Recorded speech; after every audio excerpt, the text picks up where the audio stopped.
Oi pessoal, tudo bem com vocês?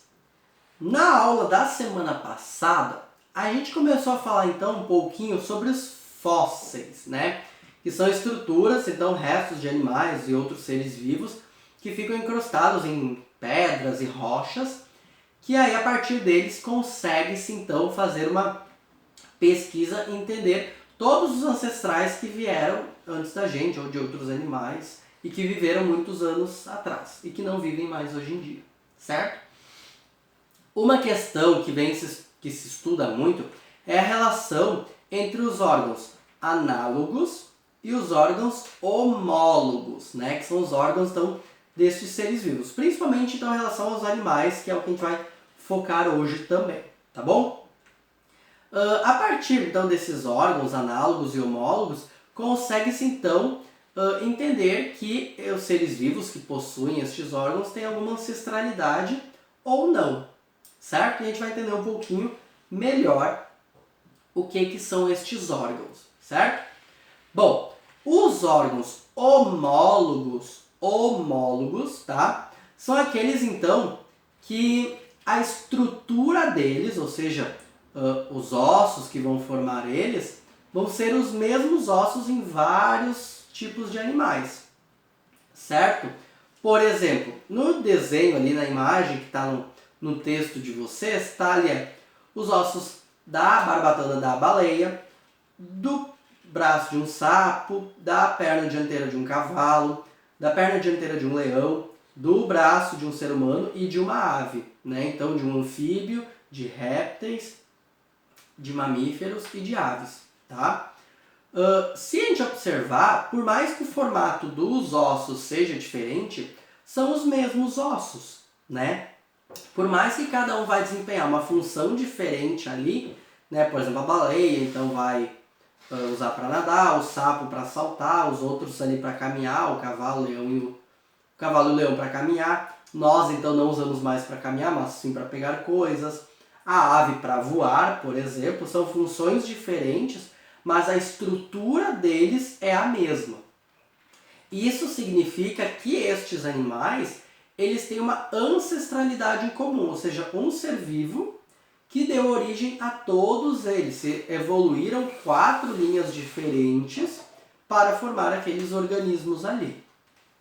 Isso então é a importância de estudar os órgãos homólogos. Então significa que eles vão ter um parentesco, né? Se surgiram do mesmo ser vivo ancestral há milhões de anos atrás, quer dizer que eles são parentes evolutivos de alguma forma, certo?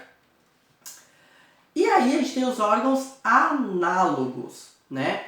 Que são órgãos que vão ter a mesma função, porém a estrutura é totalmente diferente. Isso significa o quê? Que eles não têm nenhum parentesco evolutivo.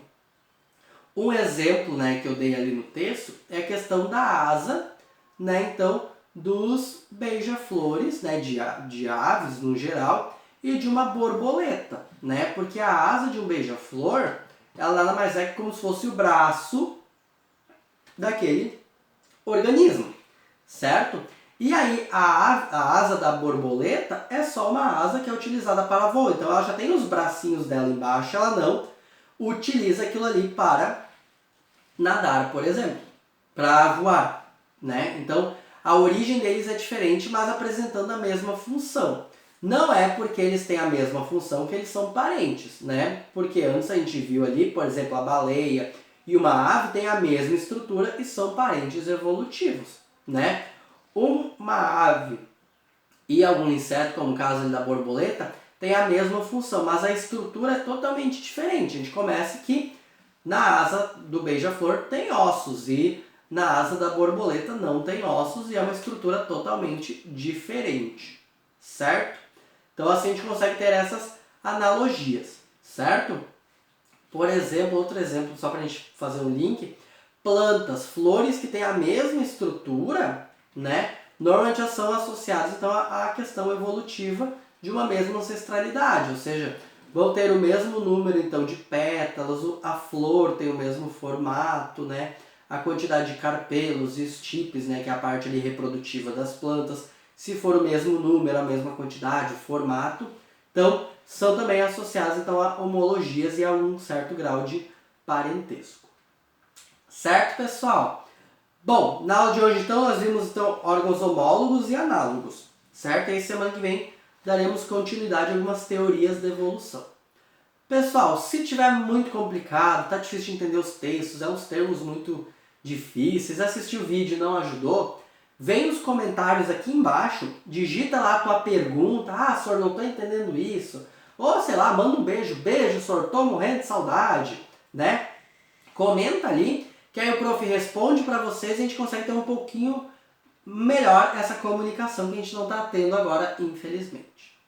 Certo, pessoal? Então, um beijão para vocês e até semana que vem.